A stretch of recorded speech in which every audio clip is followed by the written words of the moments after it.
નમસ્કાર વિદ્યાર્થી મિત્રો, હું રોહિત સુંદરવા ફરી એક નવા સેશન નવી માહિતી સાથે તમારી સાથે આવી ગયો છું અને આ સેશનમાં આપણે એકદમ મસ્ત મજાની વાત છે એ કરવાની છે અને આ જ વાત એક પોસ્ટને લઈને જ કરવાની છે કે રેલવેમાં એક એવી પોસ્ટ છે કે જે લેવલ 5 માં આવે છે લેવલ 5 માં, પણ લેવલ 6 ની એટલે કે સ્ટેશન માસ્ટર અને કોમર્શિયલ એપ્રેન્ટિસ એના કરતાં પણ એનો પગાર વધી જાય છે. અને આ જે પોસ્ટ છે એ ગુજરાતમાં હાલો આપણે ઓછી માહિતી હશે, પણ જે આઉટ ઓફ સ્ટેટનો જે વર્ગ છે કે જે વધારે આ રેલવેમાં તૈયારી કરે છે, ગુજરાતમાં પણ વધારે ફોર્મ ભરે છે, તો એની ફેવરિટ પોસ્ટ છે. કેમ કે ભાઈ આ જે પોસ્ટ છે કમાણીની પોસ્ટ છે. કમાણી એટલે તમને એનો મતલબ કે તમને પગાર બહુ સારામાં સારો મળે છે. તમે લાખ રૂપિયાની ઉપર પણ તમે મહિનાનો પગાર છે એ પાડી શકો. અને આ જે પોસ્ટ છે એ જ પોસ્ટ એટલે કે ગુડ્સ ટ્રેન મેનેજર. તો આ ગુડ્સ ટ્રેન મેનેજર છે એના વિશે આપણે વાત કરવાની છે કે સાહેબ ગુડ્સ ટ્રેન મેનેજર બનવું હોય તો શું એ આપણે ખબર જ છે કે ભાઈ પરીક્ષા કઈ છે, તોય આપણે એની માહિતી આપશું સાથે સાથે કે આના બેનિફિટ શું છે, આનો પગાર શું છે, આમાં કેટલા તમને બેનિફિટ મળે, ક્યાં તમારું પોસ્ટિંગ થાય, તમારે કઈ જગ્યાએ રહેવાનું, એ બધી આપણે ચર્ચા આપણે સેશનમાં કરવાની છે. તો ફટાફટ વધારે ટાઈમ નહીં લઉં, ચાલુ કરી દઈએ આપણે સેશન. તો કે ગુડ્સ ટ્રેન મેનેજર કોણ ભાઈ?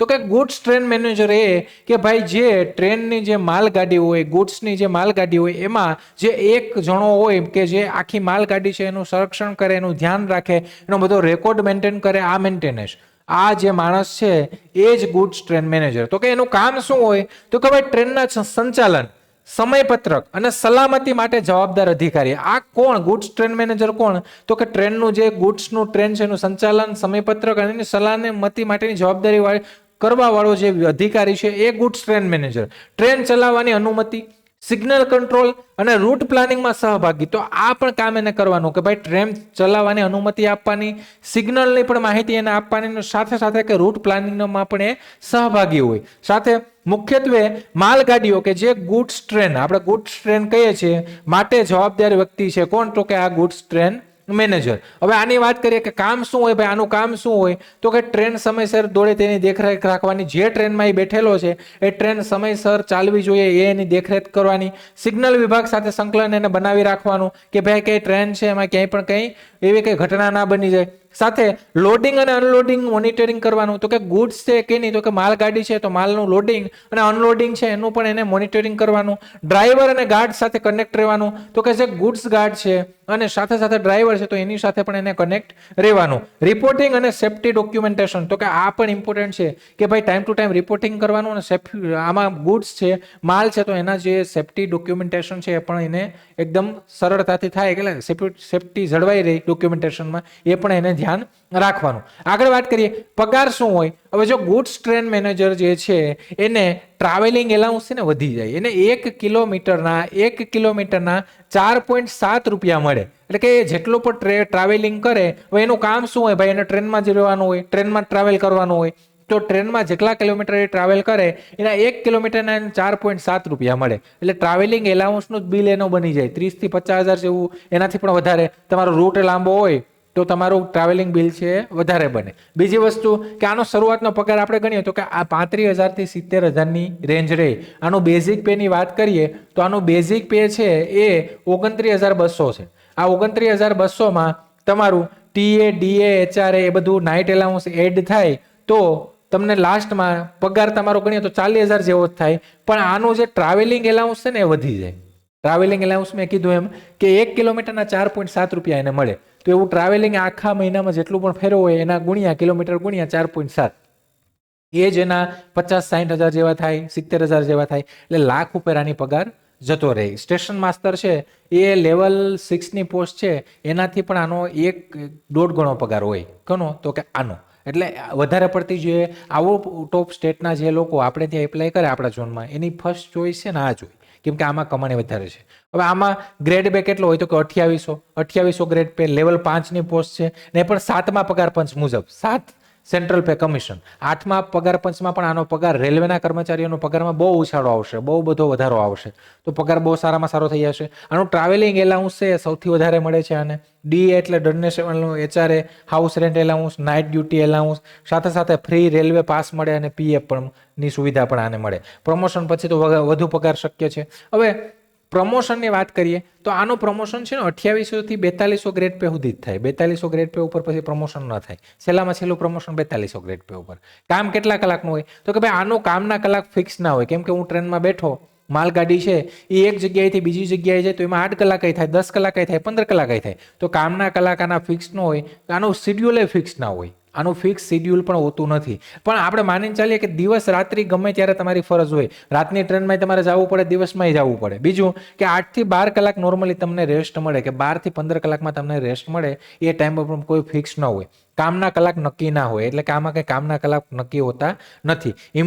ઇમરજન્સી કોલ છે એ પણ તમારે ફરજિયાત આમાં એટેન્ડ કરવો પડે, કેમ કે જે માલગાડી છે સતત ચાલતી હોય એમાં પેસેન્જર મુસાફર ના હોય, એટલે એને સ્ટોપ ક્યાં કરવાનો, કે જ્યાં ક્રોસિંગ હોય ત્યાં સ્ટોપ કરવાનો, એટલે ઇમરજન્સી કોલ એને એટેન્ડ કરવાના. બીજું આનો કામનો કંઈ સમય, આનું નો ફિક્સ શેડ્યુલ આનું કોઈ હોતું નથી. ફિક્સ શેડ્યુલ હોતું નથી. તમારી ઓફિસ કઈ તો કે તમારી જે બ્રેકડાઉન પેલી બ્રેક જે મેન તમારી જે ટ્રેનની જે મેન જે ઓફિસ હોય છેલ્લે જે બ્રેક ઇવન પોઈન્ટ અથવા લાસ્ટ પોઈન્ટ, તો એ જે તમારો ડબ્બો એ જ તમારી ઓફિસ, અને ક્યાંય તમને કંઈ સ્થાયી કંઈ જગ્યા મળે નહીં એ તમારી ઓફિસ. અને તમારું કંઈ પોસ્ટિંગનું પ્લેસ તો નોર્મલી આનું પોસ્ટિંગ છે એ સિટીમાં જ થાય, એટલે તમારું જે રહેવાનો જે એરિયો હોય એ સિટીમાં જ હોય. એમ સિટીમાં જ તમને વધારે પડતું ક્વાર્ટર ને એવું બધું મળે, એટલે રહેવાનો એરિયો સિટી હોય, પણ તમારું કોઈ ઠેકાણું ના હોય, તમારે ગમે અહીંયા રખડવું પડે. એટલે મીન્સ રખડતા ફફડતા જેવી જોબ છે. તમારે ફરવાનું જોઈએ ટ્રેનમાં, એક જગ્યાએથી બીજી જગ્યાએ, બીજી જગ્યાએ ત્રીજી જગ્યાએ. હવે પ્રમોશનનો માર્ગ, પ્રમોશનમાં ગુડ્સ ટ્રેન મેનેજર, એના પછી તમે પેસેન્જર ટ્રેન મેનેજર, એના પછી ચીફ કંટ્રોલર, પછી assistant operation manager, divisional operational manager. તો તમારો એનો મતલબ કે આનો 2800 ગ્રેડ પે હોય, 2800 થી છેલ્લામાં છેલ્લું આનો 4200 ગ્રેડ પે સુધી પ્રમોશન થાય. અત્યારે 7મા પગાર પંચ મુજબ 4200 ગ્રેડ પે સુધીમાં જ લાસ્ટ પ્રમોશન થાય છે, પછી કોઈ પ્રમોશન નહીં. પણ ટ્રાવેલિંગ એલાઉન્સ વધારે હોય એટલે સારી સેલેરી તમારી બની જાય છે. બીજું પ્રમોશન કેના ઉપર થાય તો કે તમારા અનુભવ અને સિનિયોરિટી ઉપર તમારું પ્રમોશન થાય. આનું નોર્મલી પ્રમોશન છે એ 5 વર્ષ પછી જ આવે છે. આનું પ્રમોશન દર 5 વર્ષ પછી જ આવે. ફાયદો તો કે પગાર તમારો વધી જાય, પ્રમોશનમાં પ્રતિષ્ઠા તમને મળે, અને જવાબદારીમાં તમારો થોડો વધારો થાય તમે પ્રમોશન લો તો. બીજું ટીપ તો કે તમારા પ્રમોશન લેવા માટે શું સારી ટીપ તો કે ભાઈ સારું પરફોર્મન્સ તમે કોઈ પણ સેક્ટરમાં કરો, તમારું ઝડપી પ્રમોશન થાય. અને રેલવેમાં સૌથી ફાસ્ટ પ્રમોશન થાય. ગ્રુપ ડી વાળો માણસ છે એ પણ સ્ટેશન માસ્ટર બની જાય. બીજું લાયકાત શું તો કે આના માટે લાયકાત શું, હવે આના પહેલા લાયકાત પહેલા વાત કરું તો કે આની ટ્રેનિંગ છે. આની ટ્રેનિંગ છે એ જે આની ઝોનલ રેલવે ટ્રેનિંગ ઇન્સ્ટિટ્યૂટ, આની ઝોનલ રેલવે ટ્રેનિંગ ઇન્સ્ટિટ્યૂટ, આ ટ્રેનિંગ ઇન્સ્ટિટ્યૂટ છે રાજસ્થાનમાં છે. તો આમાં તમારી ટ્રેનિંગ, આની રાજસ્થાનમાં ટ્રેનિંગ થાય. આની કેટલા દિવસની તો કે 50 દિવસની ટ્રેનિંગ હોય. આની 50 દિવસની ટ્રેનિંગ હોય. ટ્રેનિંગમાં તમારે દરરોજ 7 ડેઝમાં 7માંથી 6 દિવસ 6 ડેઝ તમારા દરરોજના 8 કલાકના લેક્ચર હોય. આની ટ્રેનિંગમાં દરરોજ 8 કલાક તમારે ભણવાનું હોય. ત્યાં જે ઝોનલ રેલવે ટ્રેનિંગ ઇન્સ્ટિટ્યૂટ છે આપણે રાજસ્થાનમાં, તો ત્યાં તમારે જે ટ્રેનિંગ ઇન્સ્ટિટ્યૂટ છે એમાં તમારો રહેવાનો જમવાનો બધો ખર્ચો આનો હોય. ત્યાં એક ખાલી તમારે જે મેસની ફીસ હોય એ તમારે ચૂકવવી પડે, બાકી બીજો બધી ખર્ચો એનો. 50 દિવસની ટ્રેનિંગ, 6 થી 7 દિવસમાં એક દિવસ રવિવારે ઓફ હોય, બાકીના 6 દિવસ તમારે દરરોજ 8 કલાક ભણવાનું હોય અને 50 દિવસ ટ્રેનિંગ હોય. આની ટ્રેનિંગ પૂરી થાય પછી તમારું પોસ્ટિંગ થાય, તમને એક ડિવિઝન આપે, તમે મોસ્ટ ઓફલી સિટીમાં જ આપે. સિટીમાં તમને પોસ્ટિંગ આપે પછી તમારે ત્યાંથી ટ્રેનમાં જવાનું, આવ જા કરવાની હોય છે. ઠીક છે, આગળ વાત કરીએ.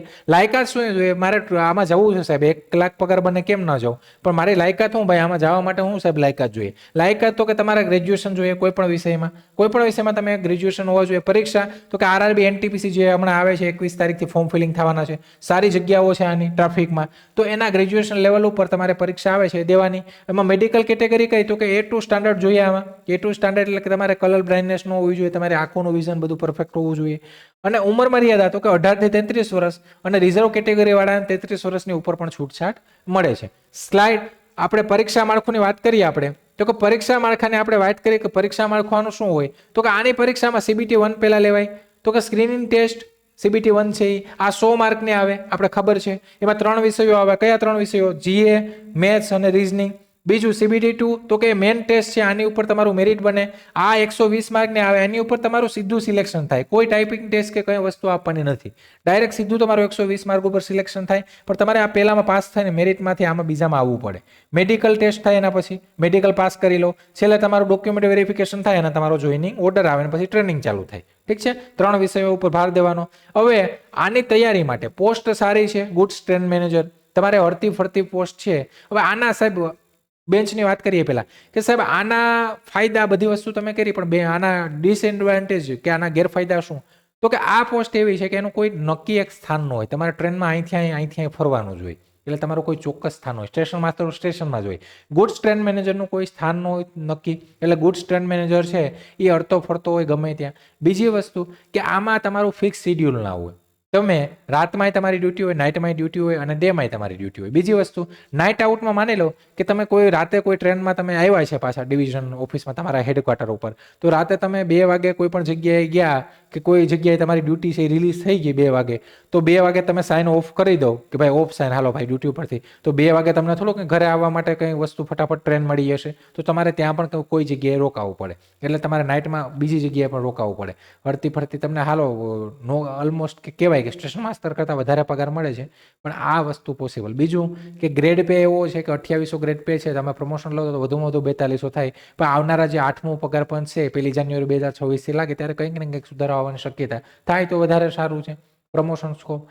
એટલે આવા થોડા ઘણા ડિસએડવાન્ટેજ પણ આના છે, પણ પગાર સારો છે આનો. અને આ રેલવેમાં એટલે કે તમારે ગ્રુપ ડીમાં લાગો, એનટીપીસીમાં કે તમારે કોઈમાં પણ રેલવેની તૈયારી કરવી હોય તો એના માટે 2 બેન્ચો છે આપણી, આરઆરબી એનટીપીસી અને આરઆરબી ગ્રુપ ડી. ગ્રુપ ડીની બેન્ચ તમને 499 મળશે, એનટીપીસીની 699. એકદમ અફોર્ડેબલ પ્રાઇસમાં તમને રેલવેની તૈયારી કરાવવામાં આવશે. તો રેલવેની જે પોસ્ટ છે, ગુડ્સ ટ્રેન મેનેજર છે, સ્ટેશન મેનેજર, કોમર્શિયલ એપ્રેન્ટિસ, કોઈ પણ પોસ્ટમાં જવાનું, તો આ તમારા સપનાને અચીવ કરવા માટે એકદમ અફોર્ડેબલ પ્રાઇસમાં તમને અહીંયા બેન્ચ મળે છે. આ બેન્ચમાં તમારે જોઈન થવા માટે અમારી લક્ષ્યમ એપ્લિકેશન જે છે એ ડાઉનલોડ કરવાની છે. સાથે તમને કંઈ ડાઉટ ક્વેરી હોય તો એના માટે હેલ્પલાઇન નંબર છે, એની ઉપર કોલ કરો. એકદમ અફોર્ડેબલ પ્રાઇસમાં આ બેન્ચ છે. આવનારા સમયમાં જ્યારથી ફોર્મ ફિલિંગ ચાલુ થાય પછી આપણે આનું લાઈવ બેન્ચનું પણ આપણે પ્લાનિંગ કરીએ છીએ, અને બુક મટીરિયલને એનું પણ પ્લાનિંગ કરીએ છીએ આપણે કે આવનારા સમયમાં તમને આનું મટીરિયલને બુક્સ પણ મળે. તો જોઈન થઈ જજો ભાઈ અહીંયાથી. ભરતી સારી છે, જગ્યાઓ પણ સારી છે. ઠીક છે, તો અહીંયા આપણે આજનું જે આ સેશન છે પૂરું કરીએ છીએ. ફરી કોઈ નવા સેશનમાં મળશું. ત્યાં સુધી રજા લઉં છું. જય હિન્દ, જય ભારત.